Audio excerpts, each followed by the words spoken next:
Alright guys, what is going on? It's Jacob here. We're down at the field. We're down at Anzac Oval here in Alice Springs. If you don't know where Alice Springs is, Google that shit because it's an absolute stunner of a day and it's like this every single day. So with that said guys, today's video I'm going to try and keep short, but I've got 5 major keys that I want to run through, and today's video is going to be on how to do a tackle, how to perform a tackle to decrease the risk of injury and increase the chance of it coming off, of course. So like I said, I've got 5 things that I want to run through today. Number 1 is going to be your stance, how you want to place your feet as the attacker is coming towards you. Number 2 is where you want your eyes to be looking at the attacker. Obviously the attacker goes from head to toe. There's a certain area that you want your eyes to follow on the attacker, and I'm going to run through that. Number 3 is not only using yourself, but also using the sidelines, using the space on the field, and using your fellow defenders to shepherd the attacker into help you out with the tackle. Number 4, and the most fundamental aspect of the tackle, is the technique, and we're going to run through that. Number 5 is just going to be me running through some, personal techniques that I've used in the past to sort of bring down bigger guys as they run towards a smaller guy or a slighter guy. I've put on a little bit of muscle mass now as to what I was a few years ago, but I've definitely been in the situation where I've got massive fuckers running towards me and I've got to try and do something to bring them down, because going head to head with a bigger guy, most likely, unless you've got really good technique, is not going to turn out well. But with that said guys, let's get into number 1, which is your stance.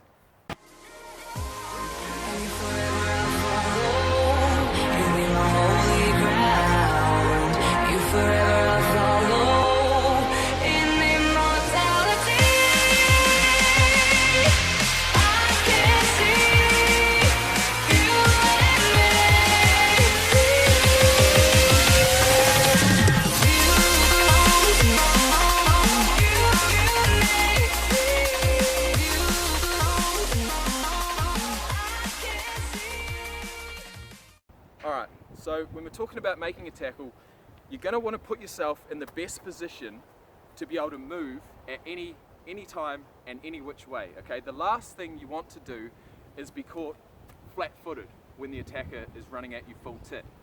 All that's going to do is allow the attacker to choose a direction at will and get round you, or they're going to keep running as fast as they are and absolutely steamroll the fuck out of you, and you're just going to get completely blown away.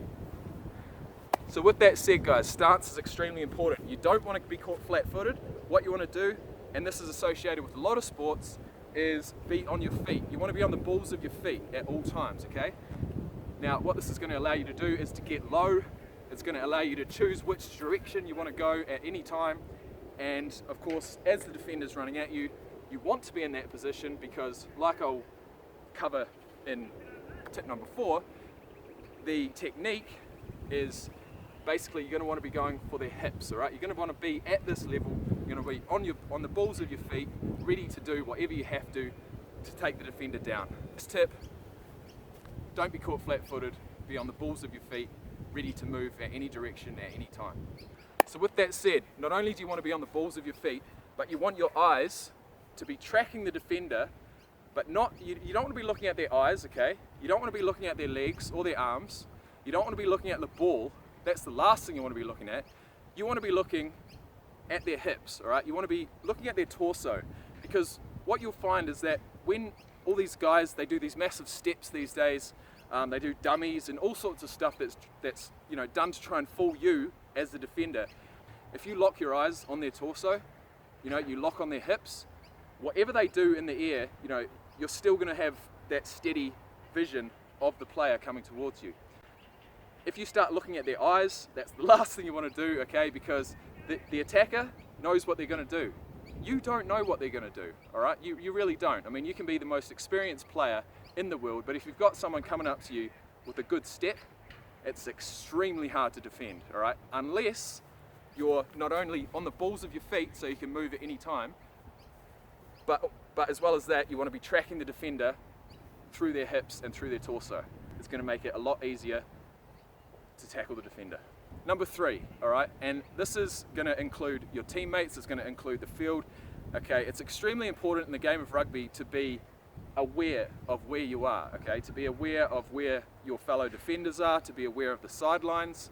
Last thing you want to do is be pushed out. Tip number 3 is to use the field and use your fellow defenders to help shepherd the attacker into, other defenders or either out. So, for example, let's say you're the last defender, right? They've broken through, you're the fullback, okay?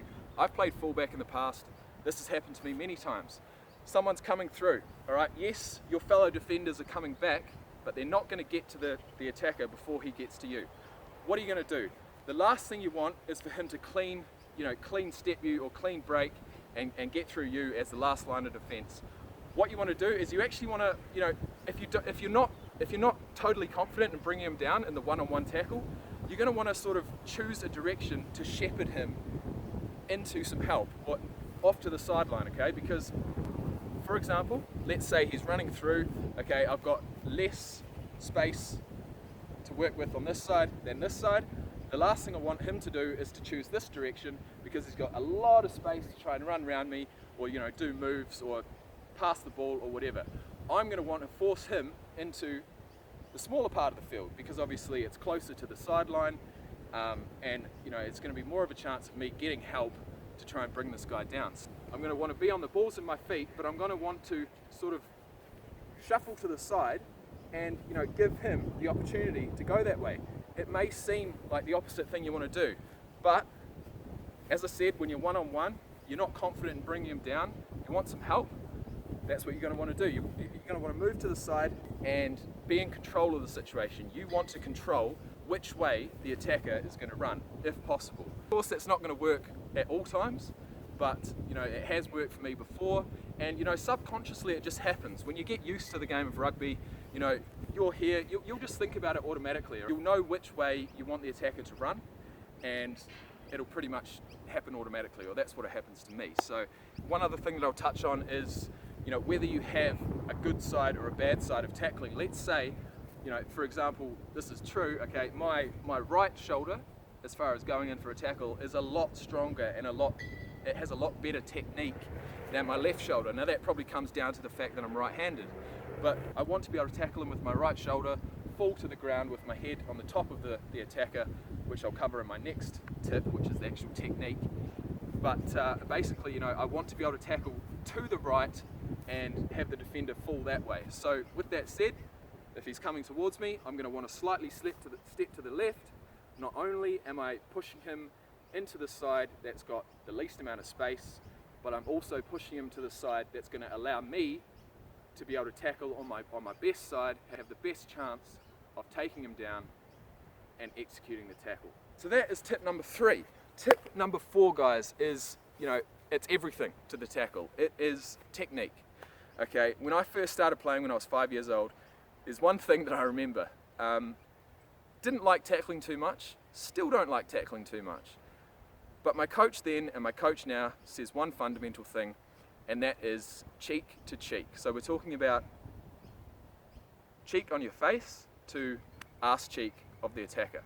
Now, the reason they say cheek to cheek, it's not only going to increase the chance of the tackle being successful, but it's going to decrease the chance of injury, all right? There's one thing I really want to put across, and that is technique is so important, all right, okay?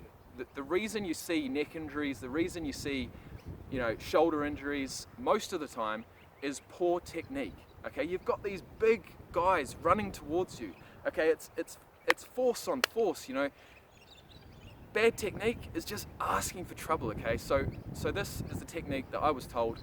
It's a technique I see being performed all the time, and it's going to allow you to perform the tackle in the safest way possible. So cheek to cheek, it's going to be hard for me to explain this because I don't have a helper with me, but basically what we're talking about is your cheek on their arse cheek. So this goes back to what I said before about watching the opponent's hips, all right?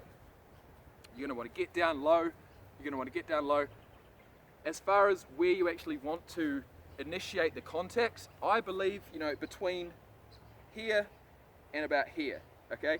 Anywhere below there, you're going to be asking to get like a knee in the face or an injury, you know what I mean? Anywhere above here, and it's going to be easier for the attacker to sort of push you off or fend you off. or you know, just brush you off. But if you go from about here to about here, like I said, cheek to cheek, it's going to allow you to really use the power behind your shoulder. You're going to want to drive that shoulder in between here and here. Obviously it's going to be in basically on the quad muscle or on the cheek. Okay, there's quite a, you know, everyone's got bony hips, all right? The last thing you want to do is go straight into the hip. Okay, so I'd say from about here to here would be the hot spot. That said, head position is extremely important, okay? You're going to want to end up on the ground with your head on top of the defender. The last thing you want to do is end up on the ground with your head under the defender, because it's not nice, all right? You can get crushed necks. You see what's going to happen, right? So the way that we're going to make sure our head is going to be on top of the defender as we fall down is we're going to use the right shoulder for the right way that they're going to fall. So the attacker's coming towards me. They're going to be running to my right. I am going to want to go with the attacker, go in with the shoulder, my cheek to their ass cheek, and I'm going to want to fall that way, like this, okay? So fall like that, okay? You wrap your arms around at the same time, and you fall to the ground with your cheek on top of them. Now what I see happening all too often is, and you know, it's something it makes me cringe when I see it on TV, because it's just, I just know what it feels like to get caught under there, and it's just not good, is, you know, going in with the wrong shoulder on the wrong side. The way that this would happen, for example, would be, let's say you've got a good shoulder, all right? You know, for example, my right shoulder is a lot stronger than my left. Let's say the defender chooses to go this way. I start coming across like this. I'm thinking, fuck, am I going to be able to get him down with my left shoulder? I don't know if I'm going to be able to. Fuck it, I'm going to go in with my right. Okay, so what that means is that the defender's coming past. I'll go in with my right shoulder. My cheek is basically on their groin, so they're running this way. Okay, my cheek is going to be hitting here.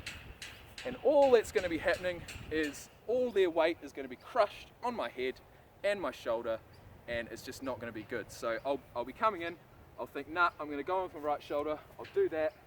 Okay, they've come, all their pressure here. You know, I've wrapped them up, but my head is underneath the body when it hits the ground.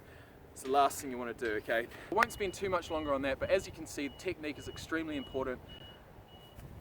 You know, balls of your feet, you want to be tracking the defender properly. You don't want to be looking at their eyes or their feet. You want to be looking at their torso. Come down, I'll go cheek to cheek, and I'll fall with the defender. Okay, wrapping them up, of course. So that is the fundamentals behind the technique. Tip number 5 is just going to be a couple of things that I used to do as a smaller guy to bring down bigger guys. Now, I've put on a little bit of size since I started playing, of course. Started playing when I was fucking 5. Took a break when I was 13, came back to the game when I was 18, and I'm 25 now. So when I came back to the game after 5 years out, you know, my whole entire high school, everyone got a whole lot bigger, everyone got a whole lot faster, and I didn't get any better at tackling. So I was presented with massive fuckers running towards me, full steam ahead. They weren't going to step, they weren't going to slow down. It's one-on-one. What are you going to do? What are you going to do? Okay, so there's 2 things that I used to do. Number 1 is pretty fundamental. It's go low, all right? You've got a massive guy, you've got a big guy coming towards you. The bigger they are, the harder they fall, right? That's what they've always said, and it's extremely true. You know, you'll see it happen. All you need to do is take out one foot, and then, you know, they're down, and they fucking fall hard, man, I'll tell you. So you go low, but you're still going to want to be using those fundamental aspects of the tackle to make sure you don't get injured. So you're still going to want to end up with your cheek on top of them as they fall to the ground. You know, obviously not every tackle is going to go perfect, but go low, take out the ankles, and they're going to fall down. Actually, there's 2 ways of doing that. You can either do a normal tackle like we've been talking about, or can you imagine just going like this at someone's ankles as they're running towards you? And that is called a grass cutter. So a smaller guy, a lighter guy, can take down someone very spectacularly by just diving at their ankles. And that happens, you know, it fucking happens. I haven't done it, but I've seen it happen a lot of times. So you can either go low, or you can go really low and just go fucking diving at their feet. They're probably not going to like you for it, but it may work. The last tip I'm going to talk about is actually using the momentum of the attacker to help you in the tackle. So now this is called either a roll or a spin. It's basically moving with the attacker, slightly moving to the side as they run past and moving with them to actually spin them over. Now what this is doing is actually using all the momentum of the attacker to then spin with the attacker and fall on the ground. So either which way you want to go, you're going to want to choose a direction, okay? You're going to be on the balls of your feet, you're going to want to slightly move to the side, grab them, wrap your arms around and spin like this, okay? And it's surprising how well it works, man, but you've got to put in a lot of effort, okay? It's not a small move, okay? If you just grab them willy-nilly, they're going to brush you off. You really need to try and wrap them and at the same time spin at the same time. So it's slightly move to the side, wrap them and spin. So it's something like that. But yeah, that would have to be my 5 major keys to the tackle in the game of rugby. And this is probably the 4th time I've actually shot this, so I really hope you guys enjoyed. I hope you guys have got something from it. The game of rugby is an amazing game. I love it. You can apply these techniques to the game of rugby union, rugby league, AFL, NFL, I really don't know. But either way, of course in the game of rugby you don't have any pads, you got no protection. It really is up to you as the player and as the defender to improve your technique, to decrease the risk of injury and increase the percentage of that tackle coming off, because it's a fucking great feeling, alright? 5 minutes into the game, if you've made a couple of really good tackles, man, that really does set the tone for the rest of the game. So anyways, that was it. I'm gonna have a little run around now. May as well, I'm down at the field. Hope you guys have a great day, I hope you have a great game. I hope your tackling technique goes from strength to strength, and hey, this was just my 2 cents. If you agree with it, if you don't agree with it, let me know down in the comment section below. I do read every single one of my comments, and basically, man, I just want to spread this amazing game rugby with the rest of the world. So with that said, guys, that's me. Peace out. Have a good one. Nothing can stop me, I'm all the way up, all the way up, all the way up.